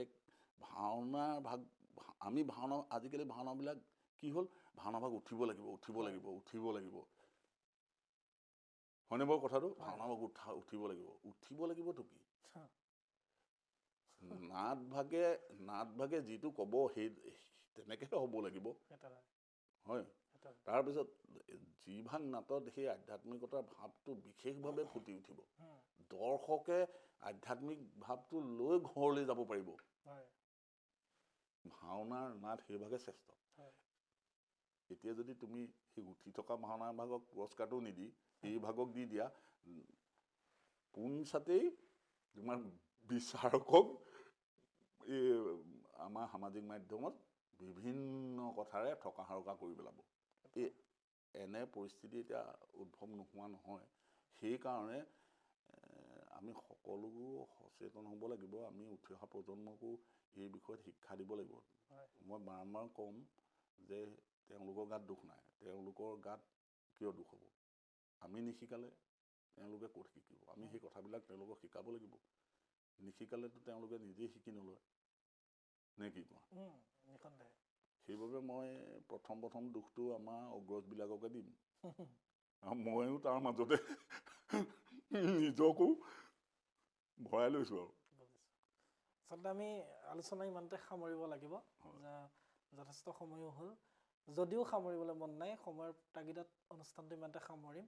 এয়াই জিতুদা, আমি আজি আচলতে 30টা বছৰ ধৰি নিৰলস সাধনা কৰি আহিছে অসমীয়া গুৰু মাতৃভাষাৰ ভাওনা তথা গুৰু সংস্কৃতিৰ সৈতে নিজক নিয়োজিত কৰি ৰাখিছে। আমি পৰম প্ৰভু কৃপাময়ৰ ওচৰতো প্ৰাৰ্থনা কৰিছোঁ তেখেত দীৰ্ঘায়ু হৈ থাকক, ভগৱন্তই তেওঁক সৰ্বত্ৰ প্ৰকাৰে সুখী কৰি ৰাখক। আমি সামৰাৰ আগত কিবা ক'ব খুজিব? আমাৰ যাত্ৰাটোৰ কাৰণে কিবা এটা কৈ দিব। হয়, নিশ্চয় সেইটোৱে ক'ব লাগিব। আজি তোমালোক ইমান দূৰৰ পৰা বাটকুৰি বাই আহি ইয়াত উপস্থিত হ'লাহি মোক বিচাৰি। মোক বাটকুৰি বাই আহি ইয়াতেই বিচৰা নহয়, বহুত দিনৰ পৰা তুমি কৈছাই যে মোক বেলেগ ধৰণে বিচাৰি ফুৰিছা। তাৰ বাবে মই সৰ্বপ্ৰথমে তোমাৰ বহুত ধন্যবাদ, কৃতজ্ঞতা জ্ঞাপন কৰিছোঁ। আৰু লগতে এইটোও আহ্বান জনাম যে আনন্দ কৃষ্ণ মোৰ ভাতৃ, সৰু ভাতৃ, সেইকাৰণে ভাতৃ বুলি কৈছোঁ। ভাতৃয়ে বহুত কষ্ট কৰি আজি আমাৰ যিটো ভাওনা সংস্কৃতিক আপোনালোকৰ মাজত দাঙি ধৰিবলৈ চেষ্টা কৰিছে। আপোনালোকে চাব, আপোনালোকে আদৰি ল'ব, আপোনালোকে মৰম দিব তেওঁলোকক, তেতিয়া তেওঁলোকে প্ৰেৰণা পাব, উৎসাহ পাব। আকৌ আমাৰ যি সংস্কৃতি আপোনালোকৰ মাজলৈ বিভিন্ন ধৰণেৰে আগবঢ়াই নিবলৈ, তাৰে সকলোলৈ কামনা কৰি ইমানতে সামৰণি মাৰিছোঁ নেকি? আৰু তোমালোকৰ এই চেনেলটো জয়ময় হওক। মোৰ সেয়া শুভকামনা, শুভ ইচ্ছা থাকিল। ভগৱানৰ ওচৰত প্ৰাৰ্থনা জনাওঁ তোমালোক আগবাঢ়ি যোৱা। বহুত ধন্যবাদ। আৰু ইমানলৈকে চাই থকাৰ বাবে দৰ্শকসকলকো আমি ধন্যবাদ জনাইছোঁ। আচলতে আমাৰ ক্ষুদ্ৰ প্ৰয়াস গুৰু সংস্কৃতিৰ সৈতে জড়িত বা অসমীয়া সংস্কৃতিৰ সৈতে জড়িত ব্যক্তিসকলক আপোনালোকৰ আগত চিনাকি কৰি দিয়াৰ এক ক্ষুদ্ৰতম প্ৰয়াস আমাৰ এই যাত্ৰা। আৰু এই গোটেই যাত্ৰাটোত আমি নাম ল'ব লাগিব আমাৰ কেমেৰাৰ নেপথ্যত সদায় থাকে আমাৰ শ্ৰদ্ধাৰ মৃণাল বৰা ককাইদেউ, যাৰ ত্যাগৰ বলত আচলতে আমি এনেদৰে গোট খাব পাৰিছোঁ, এনেদৰে এটা অনুষ্ঠান কৰিব পাৰিছোঁ। আৰু সম্ভৱতঃ তেওঁ জীৱনত কোনোদিন কেমেৰাৰ আগলৈ নাহিব। সেয়েহে আপোনাসৱৰ সঁহাৰি একান্তই কামনা কৰিছোঁ। মই এইটো নকওঁ আপোনালোকে লাইক কৰক, ছাবস্ক্ৰাইব কৰক, শ্বেয়াৰ কৰক, এয়া আপোনালোকৰ নিজৰ বিচাৰ্য বিষয়। মাত্ৰ আমাৰ এই কষ্টখিনিক আপোনালোকে এবাৰ চালে আমি সুখী হ'ম। আৰু এই আশাৰে আজি আপোনালোকৰ মাজৰ পৰা বিদায় মাগিছোঁ আৰু কথা দিছোঁ অন্য এজন বিশেষ অতিথিৰে সৈতে আকৌ লগ পোৱাৰ। ধন্যবাদ।